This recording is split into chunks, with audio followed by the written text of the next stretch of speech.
the larger people here will definitely, learn from that.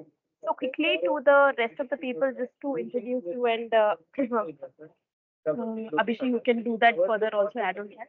I think Abhishek is a tech enthusiast. He has over about 13 years of experience in data and analytics, planning, developing, and implementing the state of technology solutions. I think he's going to be taking us through a number of things apart from reporting and how data and analytics is going to be covered. I think he does a quite superb job at iProspect. He also had some really cool case studies which we couldn't really get a lot of time there. So resuming, we'll get to hear that today and get a better understanding. So thank you so much, Abhishek. We are very excited to have you here. Thank you, Megha, for that introduction. I'm glad I'm seeing people just coming in. So, guys, please, I want to keep this forum very open-ended. Yeah, I'm going to talk about some solutions, and the way Megha mentioned that we are going to, how I architect the solutions or maybe get into data analytics and this kind of it. So, yeah, I will walk you through a small presentation, maybe, uh, just to give a sense of what it is, and then maybe fire it out in the question and answers. So, do you want me to start, Megha? If you, thank you. Other team, if you have questions, I would also I'm want it as an interactive to ask questions because that's going to be more interesting. We couldn't do that honestly when we had the earlier session, so I would also want to do that. So guys, please ask questions in between, raise your hands, and let's make it interactive. Yeah, please. I'm in the spotlight, so yeah, please go on. Sure. So allow me to share my screen.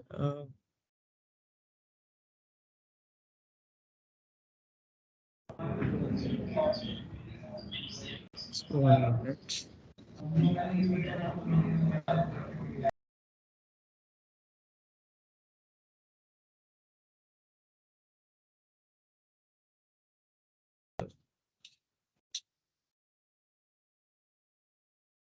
Is my screen visible?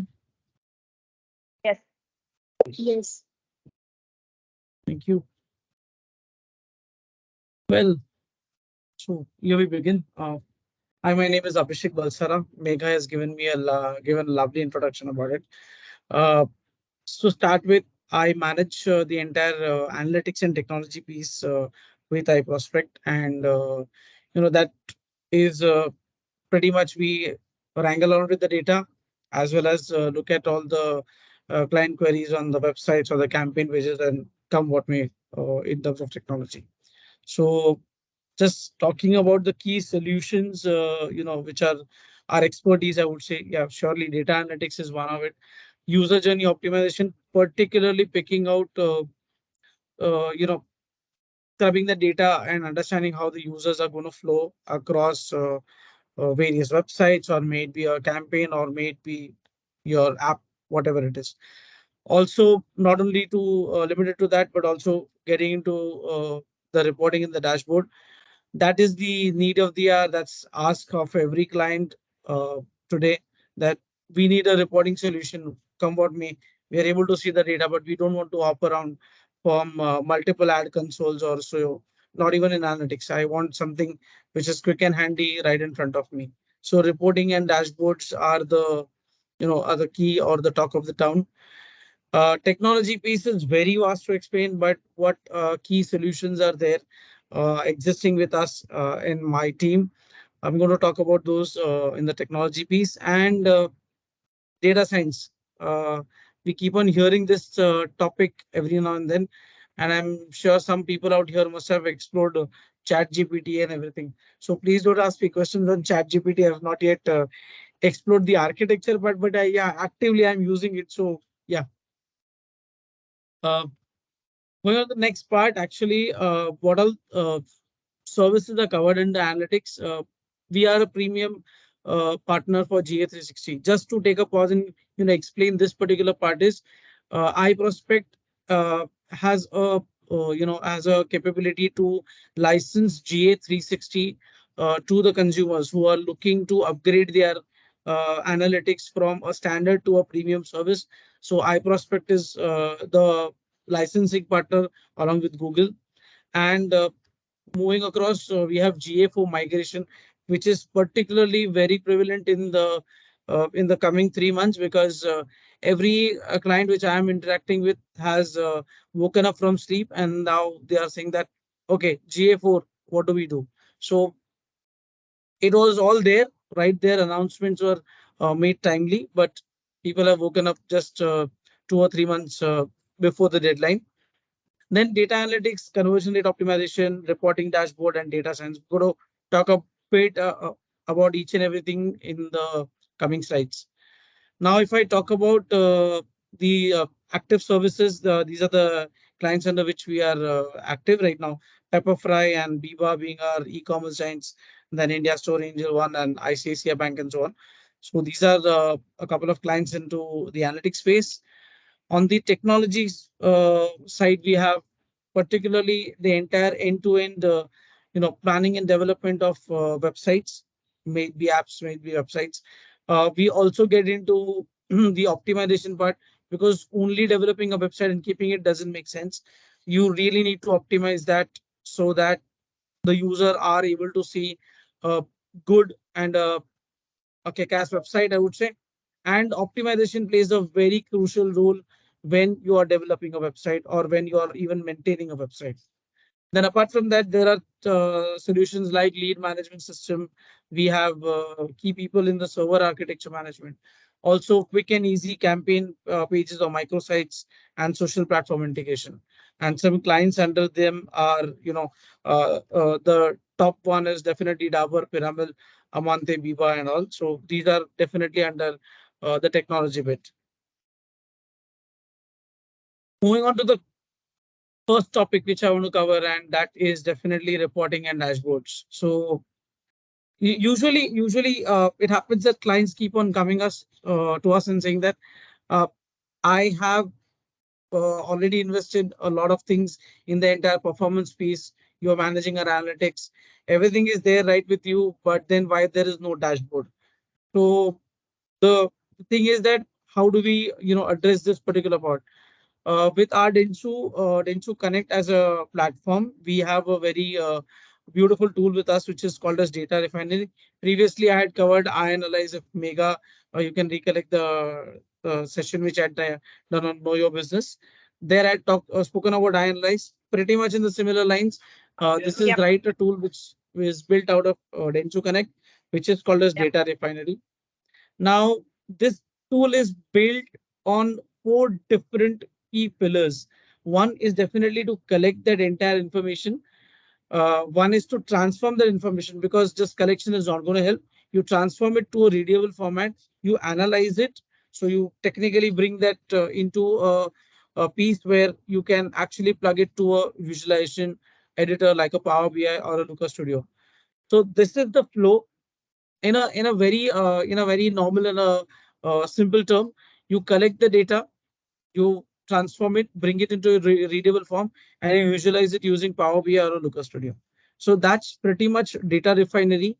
uh, we have onboarded a lot of clients onto this right now as we speak. My team must be present on the call and they are actively working on it. So that's the structure. And the collection is not only limited to your Google ads or say YouTube, your DV360 or Firebase or any such marketed tool. It can be as plain and as simple as an Excel sheet, as a CSV file, a text file, sales data, any kind of data which you want to be visualized. We can definitely work on that. So that's the structure of data refinery as a tool. Some screenshots of an active client which I've put in over here, and that is how the tool is actually looking at. This is particularly for ICICI Bank we did, where we were able to get in the data from their not only their ad consoles but also their lead management system and also the dispersal data. So we are able to club in every data right in front of the tool, and then we were able to visualize it. And this entire dashboard is now being actually used by right from the CMO to the executives at their end. So it's an automated dashboard. You set up the entire pipeline, I would say, or the data collection once, and the data keeps on flowing into your dashboard. This is all about data refinery.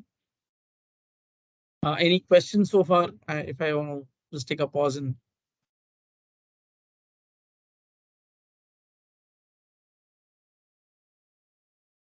well, I'll move ahead. Yep. The next big thing is CRO. This is very technical, but uh, if I simply put it up into a structure, saying that how this entire tool operates, or I would say how this entire solution operates, is basically you have something with you, like you have your website. Now you know the people are coming to your website, but they are dropping off. They're not able to convert, or the leads are not coming in. You're running the campaign, you're burning the money, but things are not working out. What is the next best thing you could actually do? Is go and do a CRO activity on the website. How do we do it? We analyze that entire data in terms of events or submits or scroll analysis or the session recording. We analyze that data. We do our research on that.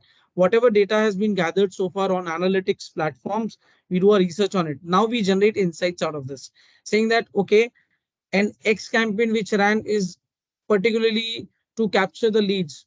Now there is a challenge on the form. The people are not able to submit. This is very evidently it comes from the analyzed bit where tools like a VW or Microsoft Clarity, they really help us.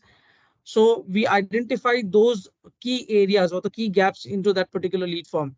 Then we set up, we prioritize those experiments and we run a test onto this particular activity. So in fact, I'll take you to a in action kind of a thing where how CRO is really useful for ICICI Bank. We had launched a page. This was particularly for home loans when the interest rate was around 6.75. Now, sorry. So we created this kind of page, and what we saw to our surprise is that the form here had a small header which was just mentioning that calculate your home eligibility. Now, the way it was positioned, it was looking like a button, so people are clicking on it. This is exactly what VW helps in. If you look at the entire heat map, which is positioned right on the button, it is actually letting us know that the persons are I mean, the users are actually clicking on it. And one more key insight out of this is that people are trying to click on the right side of the image rather than on the left side. So those kind of insights also do come out from a tool like a VWO, which I've used over here. So this is how CRO actually is. This is one part of it. This is the part of the research bit which we are looking. After this, we set up an experiment. We run two different set of we run a campaign where the audience is completely divided in two parts. One sees a page which is with the edits, and one is the normal page, and then basis that we try and gauge which experiment is winning. If the one with the edits is winning, we make that as a hero, and we launch that as a foolproof activity for across the campaign going ahead. So Just that's wanted to what. intervene. There is a question from Swarali. She's asking, do Sure. we have access to Power BI? And if you want to automate the reporting for a client, what's the process? I mean, whom she should reach out to from an internal perspective? So yeah, Power BI. You definitely get an access for Power BI. It is there on the. I mean, you can actually access the Power BI tool, and if you want to get in touch, please drop in a line to me. We'll have a discussion on which is the client, what is it, and what data pointers are there. We'll definitely sync up.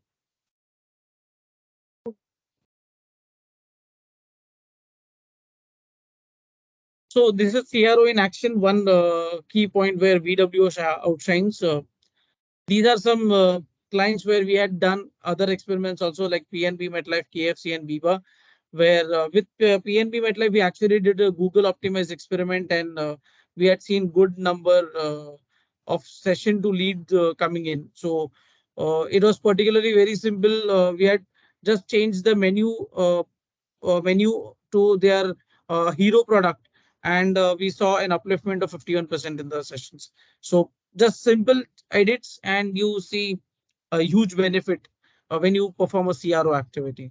So there are some use cases. The other thing which I want to stop and take a break is particularly with regards to the GA4 migration. Now, this is the literally a talk in town. People have just, the way I said, the people have just woken up because the date is 1st July 2023, and clients are kind of getting into panic mode now. How do we get the data? How do we salvage whatever information we have?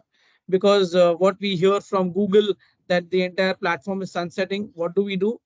Uh, we definitely have the entire migration plan with us.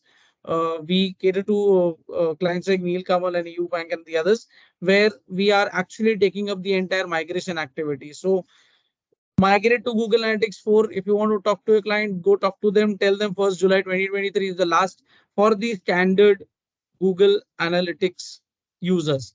For a premium one, there is an extension, but 60 to 70% of our client list are on Google Analytics, the standard one.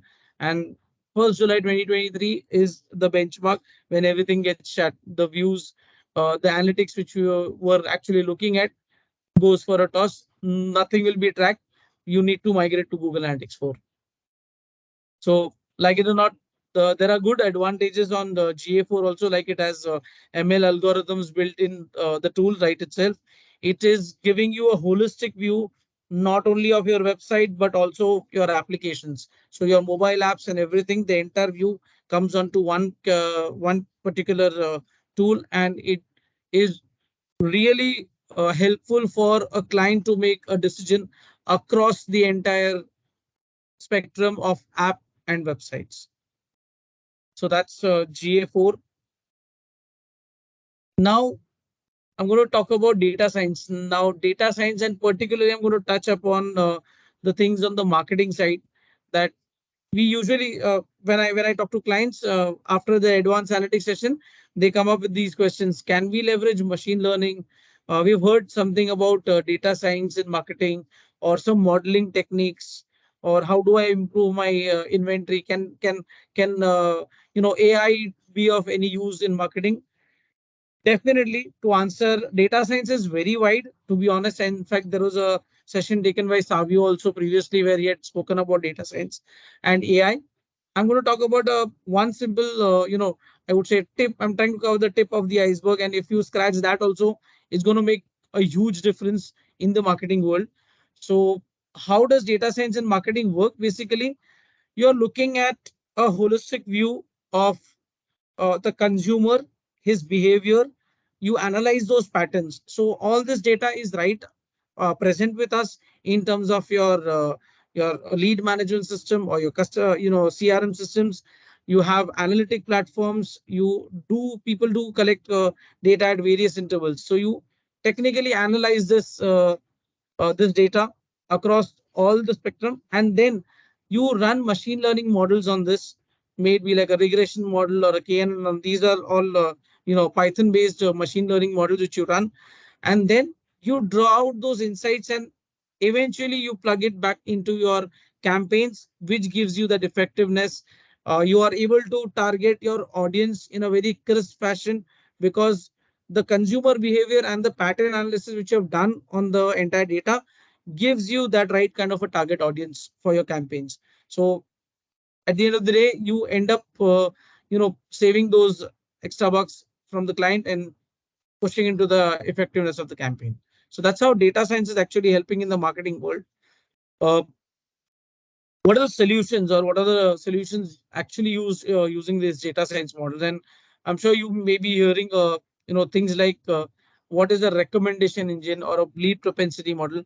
So very simply put in, a recommendation engine is nothing. If you open Netflix and you watch a movie, the next line of movies are already there right in front of you, and it will just predict based on the user behavior. So say a user A likes more of crime, or B likes say horror, or C likes more of say romance and everything. So your entire the catalog on Netflix keeps on changing with the kind of movies you watch. So this is nothing but it's built on a recommendation engine.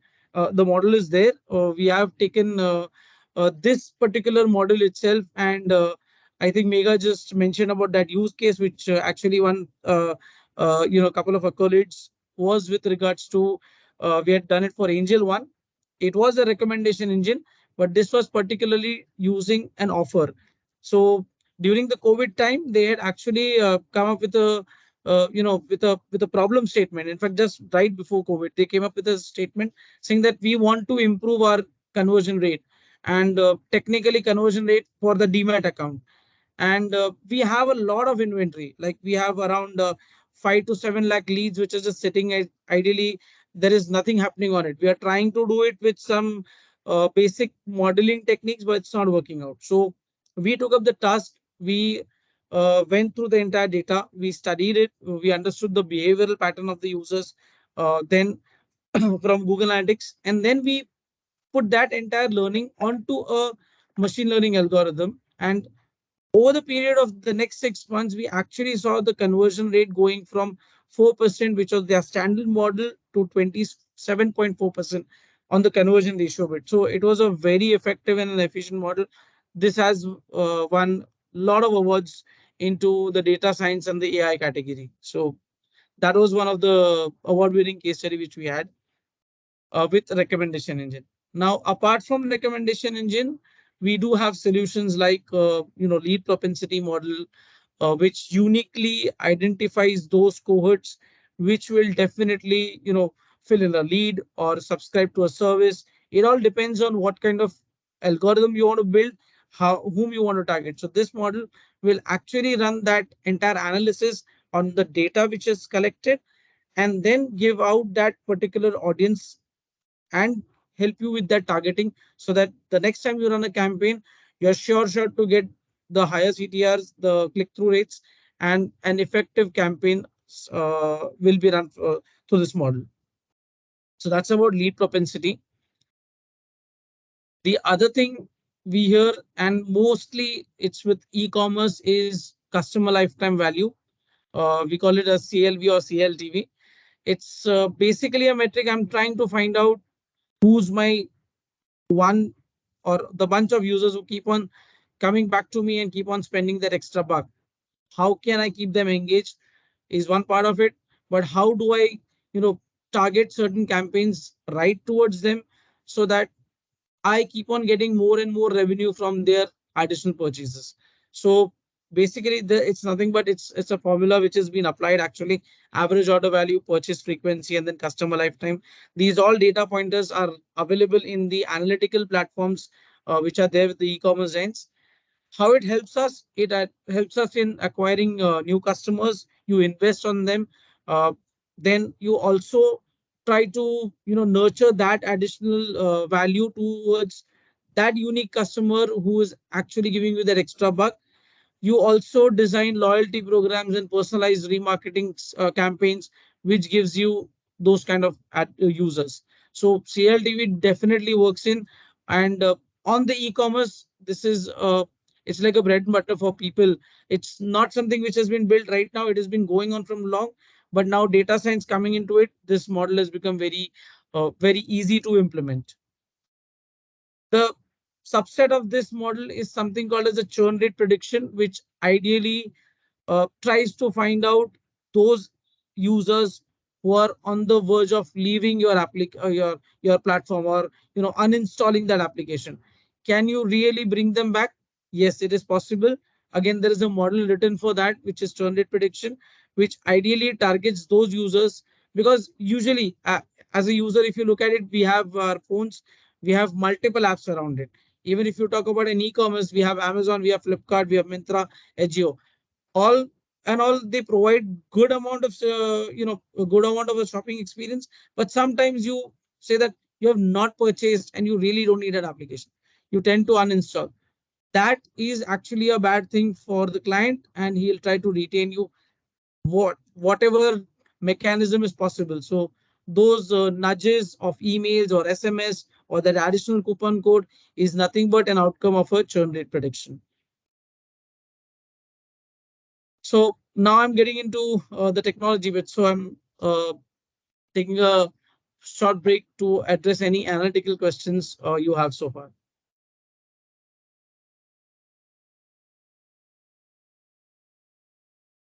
Abhishek, a quick question. Yeah, This is hi Hitesh. Videsh. Hey, Yeah, um, the churn rate prediction that you're talking about, right?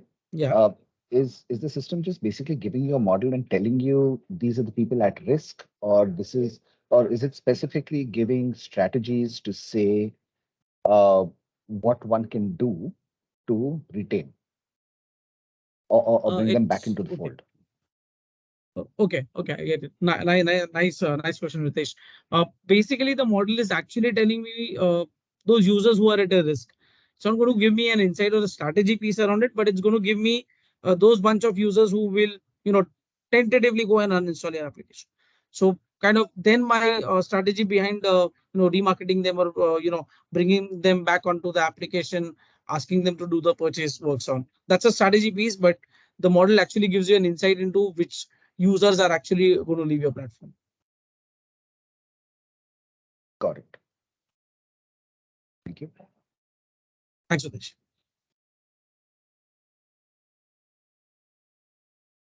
So, can I move to the technology solutions?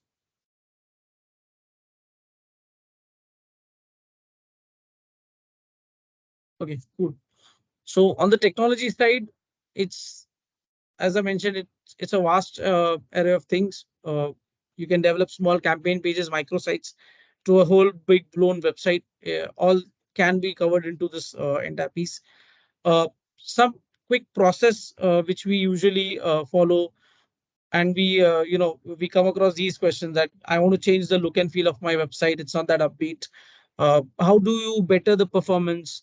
That's where the page speed optimization and everything comes in. How do I get a responsive website with great performance? Our tech stack is pretty old. We look at a revamp? So these are the questions which come across. How do we tackle them? We actually do it via our process, where we actually get into a planning phase, do a requirement gathering session, we do a design with our designers, develop those designs, get into an HTML format, integrate it with the entire tech stack, and then launch, and then get into maintenance. It's a four-stage process, and maintenance comes post that. That is the process behind the entire web development. It's in a very cut short manner, but some key projects which are there with me and my team are Dabur, Piramal, and Phenolics. These are some highlight projects which I've mentioned. Dabur, particularly because this project was stuck from quite a long time with another agency. They quit in between. They just left that code hanging out there right in the middle. And when we were roped in, we actually took that entire architecture into account. Saw that it's quite in a mess. We need to improve on those. We took up the task, and then finally on 6th February we went live with a new website. So it was a great effort from the entire team at iProspect who picked up this task, and they really delivered at at great speeds, I would say. And but yeah, there was hiccups and everything in as in it's in all projects, but it was a good win overall for the Tower team also. Apart from that, Pyramid Realty, we revamped this website. It has actually four microsites and one corporate websites. But the way the Pyramid website, the Realty website loads in, uh, great shout out to the developer who actually, you know, clears the entire architecture, puts it in the particular framework of WordPress, and giving us good speed. So that's Pyramid Realty website, which was developed by the iPro team, and Phenolics pipes. So those are the key wins which were there. Over to the question and answers. I would not take much time here. Great. Any questions, anybody?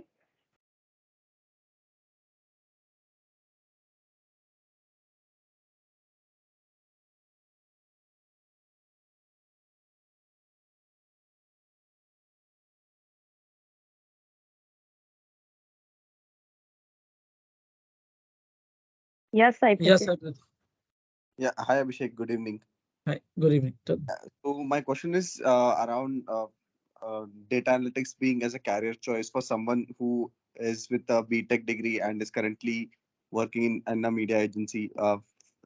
To be straightforward, that is me. That's the person me. So I have started off by doing a BTech journey, and now I'm working in a media agency, which I'm liking. And Mhm. I see there is some close relationship between the data that the marketers leverage, and the filtering and the data cleaning part, which is done at your end. So there is a close Mhm. relationship between the two. So what would you suggest or give an advice like for someone who is thinking in that path? See, if you ask me, you are actually into the digital planning right now, as you're working right now, correct? True, true. So, see, data analytics is technically more aligned towards the entire piece which you are also doing at day in day out, is ideally looking at data, wrangling it some or the other way, using it and optimizing your campaigns. You are touching upon analytics at all point in time. The only difference I would say which happens over here is that, Sai, when you're looking at campaign analytics, you're looking at one particular piece, but when you're doing analytics, you're doing at the entire website or the app, or whichever platform it is. So Got if you ever want to transition, you should. It's good that you have this experience, but analytics is not only limited to just looking at a tool, but it is more from the I would say from the understanding of the entire ecosystem. So go through it, understand it, and then give your strategies towards it. So it's a stage process. Sure, sure. So, And Abhishek, go on, sir. Yeah, yeah, I, Anil. I, Yeah, Videsh. yeah, Abhishek, I just wanted to add a little bit to what you said. Please, please, In Videsh. response to Sai's question. And actually, Sai, the question that you've asked is, I think what Abhishek has told you is a very good start point. But the question that you've asked is actually a lot more loaded, right? Yeah. Because when you actually think about it, analytics as a as a career choice is one thing, right? Then of course, when you're actually looking at analytics in general, the way it has actually evolved in the marketplace Sorry, nowadays is Vitesh. that, Vitesh, sorry, yeah, sorry, Vitesh. I think he's dropped off. There is something wrong with Cyberetics. yeah, that's fine. I'll connect with you separately on that, Sai. Yeah, we'll do Yeah. that. Yeah, Anil, you were asking something. Sorry.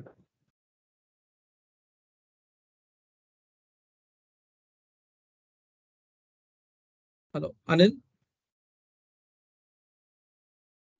एक तो आपको लगी है Anil, you had a question? बनाया वैसा ही same है ठीक है ना बाकी मॉडल सब बराबर है व्हाइट पे कर लेंगे तो क्या है वो जो थोड़ा सा व्हाइट कलर दिखेगा बैकग्राउंड थोड़ा सा आ जाएगा Amit, you have a question? बिल्कुल डल हो गया है मतलब even for the larger team कुछ नहीं भी समझ आया तो भी you can ask guys and Yeah, please पूछो ऐसा. Don't just be silent. Yeah. So, Abhishek, like now that like you was doing the migration for GA4, so one of the like common question which are being asked, like what are the GA4 which is offering? What are the elements which will be missing from the previous version to the previous version of Google and X to GA4? And what is that additional which is coming from the GA4? Can you just highlight like a few pointers on that? Yeah, sure. Thanks, Anil, for asking that out. Uh, Particularly when you talk about what am I going to miss out, let me just address that. You're not going to miss out anything when you're migrating from GA3 to GA4. Technically, or things are going to get added towards it. Now, let me talk about the benefits which are going to come. So, previously, things like collection of raw data, machine learning algorithms, and uh, joining of your app ecosystem and website. These were the features of the premium category. So people who wanted to explore, they had to actually purchase a license. Now that entire architecture, along with the updated one, so Firebase is technically the base they've used for GA4. Now they've actually gotten this premium features built right out of the bat in Google Analytics 4. So those are your talking points when you are actually, when you're doing the migration piece, uh, that you start seeing you can collect raw data into BigQuery system. You can use machine learning algorithms, and it is more, inclined towards an e-commerce journey also. And to top it all, you can actually connect your app and website into one view, and you can actually get a, coherent view across what your user is doing on the website, and how that user is actually transitioning on the app. So the cross-platform analytics or cross-platform journey, these kind of things come up from GA4. Actually. Hope that Thank you, answers your Abhishek. question. Yeah, that does answer. Thank you. Sure. Raj, Karan, do you want to ask your question? You put it I on think chat. somebody, yeah, Raj, yeah. Study guys. 17x to 24x and achieved same with the help of analytics and G4. So this Biba case study was actually with not with regards to GA4 Rajkaran, it was actually with GA360 only, where where we had actually installed those additional events on the entire e-commerce journey, and through that analysis we were able to garner that entire ROAS growth which we saw. But with GA4, technically it's still new into the market. Case studies are very limited. There has been a case study done by Zomato in which they were able to improve the entire, the ordering kind of a mechanism using GA4 that was done. But still, with e-commerce, not much of the case studies are out, I would say. Again, it was with regards to say Zomato and Swiggy, they have done something, not on the clothing side yet there. But happy to assist you if you have any query around this and would like to experiment somewhere. So, hi Abhishek, Amit here.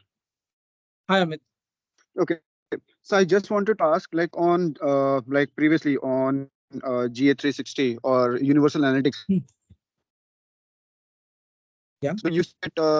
like how we can create a remarketing audiences. But in GF4, can we create that remarketing audiences like in a similar way, or like is there any other mechanism? It is mostly in the similar mechanism. Oh, there are certain concepts which have changed with regards to GA4. You must have seen goals, which was a part in the entire. Say, if you have a e-commerce journey, you would technically create a goal. In GA4, that has actually transitioned to something called as a conversion. So you mark an event as a conversion and technically take that as that event, and now you can create your audiences around those events, and then you push it back to your Google Ads for remarketing. So remains pretty much in the similar lines. Only certain aspects of GA4 are like the conversion modeling, everything that has changed. So that means like we will be dependent upon the events only, not like if someone is landing on Yes. thank you page, if someone is landing on thank you page, would that be counted as a conversion or the button click which he has click submit button as a event, that will count as a like conversion. No, that will also count. Like if you have still you're still going by that. If a person goes on a thank you page and you want to make an audience, just definitely that is still there. But additional option is like a person clicking on the button, a CTA or something like that. Those events are also configurable. All right. And also like in like remarketing audiences we can create same like last 30-day purchasers or last Absolutely, 7 days that still is viewers. valid. Still is valid. Okay. Yes, yes. Okay. Okay. And or in this, can we also integrate? For an example, if my website is on like a particular tool. For an example, my D2C website is on like Shopify or on Magento. So can we Okay. integrate that here so that we can like trace like what events or what conversions getting on GA4 or on my dashboard as well as on Shopify? If you see, there is a clear integration possible between Shopify and GA4. In fact, Shopify itself has got a couple of plugins to support GA4 integration. But particularly if you're looking at events, again, those are either you ask Shopify or the plugins which can help you create those events, or you do a custom development. It depends. But at the end of the day, you have an event, you can create an audience, and you can remarket. Thank you, Abhishek. Thank you. Got it. Thanks, Amit. Any other questions by anybody? Yes, I do have one more Uh, question, and uh, Abhishek, you're gonna hate me for Yes, this, Ritesh, please. probably. So you're fairly intimately familiar with the system. In your views, right? What do you think is a potential drawback or a feature within this whole GA4 system that is something that we would need, but Google doesn't have available for us yet? Well, see, if I nitpick, this is it's a very good question which you have asked, Ritesh. Thank you for that. If I nitpick particularly the entire GA4 model or the tool which they have developed, they have tried to target more in the e-commerce space.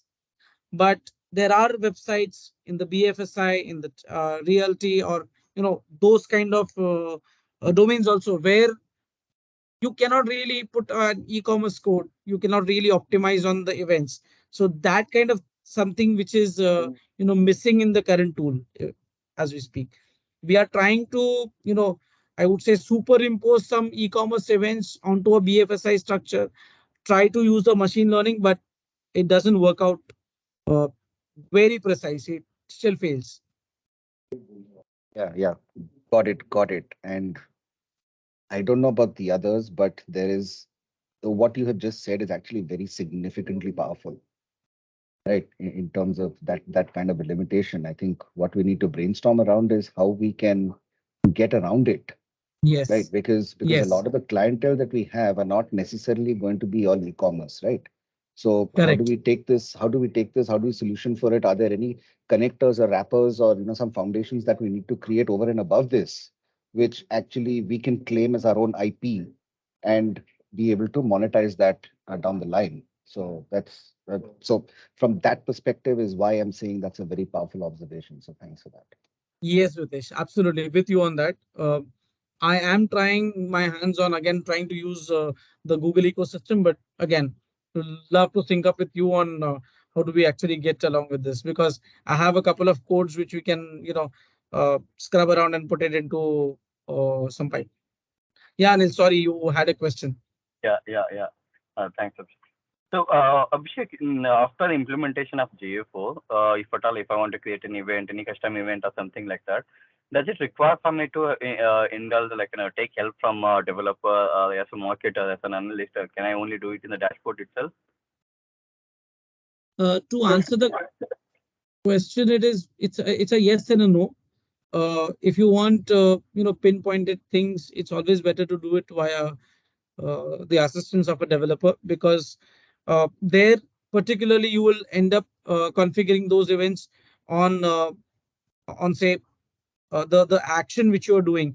I'll put it in a very simple form. Say you have a form, you have name, email, and a mobile number, and you have a submit button. Now, if you technically go and configure, you would configure it on the button. Now, even though if the form is not filled or anything, and if I keep on pressing the button, the event will keep on triggering. Whereas if I ask a developer to do it, he will do it on a successful form filling, and then he will fire that particular event. So it's always better to have a developer at hand who can implement events for you, because it gives you that right kind of information for you to make use of it, and then get into remarketing or anything. So, even with these plugins, like which Shopify provides and all those stuff. So, They do it. They yeah. do it. They do So, it. like, what I'm trying to ask is that, like, has it been reduced that involvement of developer compared to the GA360 what we had in previous version compared to the what we have right now? They have not reduced it, but yeah, I mean, like if you look at the other ecosystem of Google, also that is Google Tag Manager, which somehow tries to lessen the burden on a developer, but you still need that one edge over it. Yeah. Thanks, Abhishek. Yeah, thank you. Divya, you asked a But what question on if chat. Yeah, sorry, Abhishek? Amit. Yeah, Yeah. What if like for an example, I am a new agency or like a new brand, and I am Mhm. running. I don't require any help of like I don't know any developer. I don't have any developer in house. So in that Okay. I'm sorry, Amit, we are losing you. Could not hear. How can we come back to a cost and how soon they can share the data? So Amit, how you'll we have to can reduce repeat this your time question time. I'm because we sorry, couldn't hear Amit, you'll you. have to repeat. We could not hear you. Okay, sorry. So Abhishek, like I was saying, like for an example, if I'm a new agency, I don't have any developer and I don't know any developer. So in that case, like how we can resolve this, how we can proceed without developer or the coding. So see, if you are, say for example, you are running your own website and you want to do it, say something like a DIY, you can really go and set up those events. Some pretty straightforward are the page views sessions, which are right out of the box. You don't really need to go and configure them, and you can still get your remarketing and the entire strategy in place. But events usually come into the play when you really want that extra information to come in. Say, I want to find out if the people who are filling up a form, they are abandoning the form on a particular pay or a particular field, or if there is a challenge happening, those kind of events. Or maybe there is a download button and I want to know how many people actually downloaded my brochure and everything. So these are some custom events which you can get along using Google Tag Manager and Google Analytics, and you can do this. An additional edge is always required from a developer, which will give you that right kind of an information. Nothing that you cannot do it, you can do it, but a developer really helps you to get that pinpointed information, because he can place that event on that particular call to action itself. If there is any validation on the form or something which you want to clear, that helps if you have a developer in place. Got it, I Abhishek. hope that Divya, you asked a question on the chat. Any previous experience that my team has on creating website or app for news publisher? I personally have an experience in creating a website for news publisher. So my previous stint was with Network 18, where I was developing for First Post, News 18, CNN News, sorry, CNBC, TV 18, and Money Control. So my personal experiences there in developing news websites.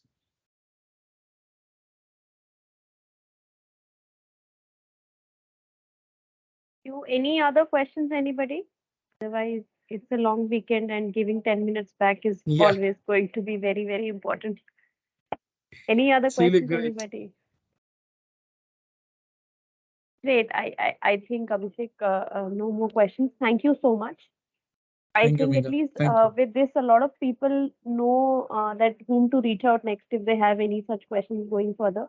So thank you so much for doing this for us. Thank you, Thanks a Megha, lot. for